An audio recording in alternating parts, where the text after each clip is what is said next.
আমন্ত্রণ news 24 sports লাইটে আপনাদের সাথে আছি আমি শাহরিয়ার বাবু। চলুন দর্শক জেনে নেই আজকের খবরের বিস্তারিত রিপোর্টের বাকি অংশে।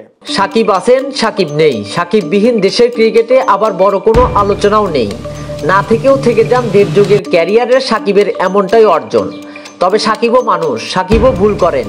কোনো ব্যাপারে নিজের পক্ষে যুক্তি দেন, আবার কখনো কখনো ভুল স্বীকারও করে নেন। এই যেমন বর্তমান ক্রিকেট পাড়ায় সবচেয়ে বড় আলোচনায় সাকিবের দেশের জনপ্রিয় গণমাধ্যম ডেইলি সানকে দেওয়া এক সাক্ষাৎকার। কোনো কিছুই জাননি এড়িয়ে অতীত, বর্তমান ও ভবিষ্যৎ সব ব্যাপারেই জানিয়েছেন এই আলোচিত সাক্ষাৎকারে। দেশের ক্রিকেটে আলোচিত একটি নাম সাকিব আল হাসান। দীর্ঘদিন ধরে দেশের বাইরে থাকলেও সম্প্রতি এক সাক্ষাৎকারে রীতিমতো বোমা ফাটিয়েছেন বিশ্বসেরা এই অলরাউন্ডার। রাজনীতি, ক্রিকেট ছাড়াও নিজের শেয়ার ব্যবসা নিয়েও মুখ খুলেছেন তিনি। শেয়ার বাজারে নিজের অন্তর্ভুক্তি নিয়ে সাকিব বলেন, কেউ যদি প্রমাণ করতে পারে আমি নিজে থেকে একটাও শেয়ার মার্কেট ট্রেড করেছি, তাহলে আমি আমার সব কিছু তাকে দিয়ে দেব। আমি বাংলাদেশের শেয়ার বাজারে কিভাবে ট্রেড করতে হয় সেটাই জানি না। এমনকি আমার ফোনে কোনো ট্রেডিং অ্যাপও নেই।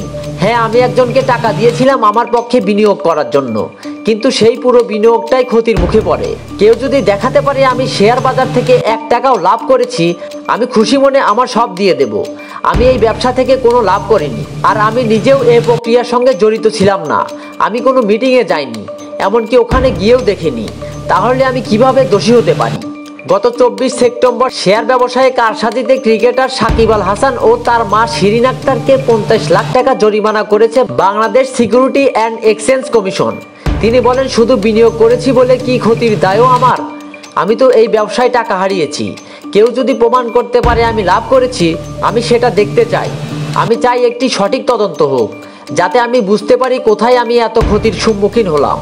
আমি বাংলাদেশ সিকিউরিটিজ অ্যান্ড এক্সচেঞ্জ কমিশনের চেয়ারম্যানকে মেসেজও করেছি, যদিও এখনও কোনো উত্তর পাইনি। তবে আমি এই বিষয়টি নিয়ে কথা বলতে আগ্রহী।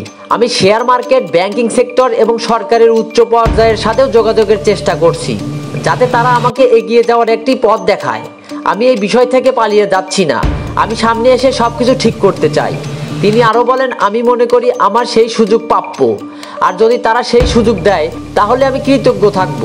আমি মনে করি না আমি কোনো অপরাধ করেছি। যেভাবে আমাকে উপস্থাপন করা হচ্ছে, তখন পরিস্থিতি আলাদা ছিল, কিন্তু এখন সবকিছু শান্ত হয়ে এসেছে।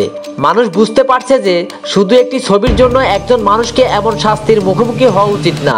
তাই শেয়ার বাজার নিয়ে একটি স্বচ্ছ তদন্তের দাবি করছেন সাকিব। সেখানে নিজে সাহায্য করার কথাও জানিয়েছেন তিনি।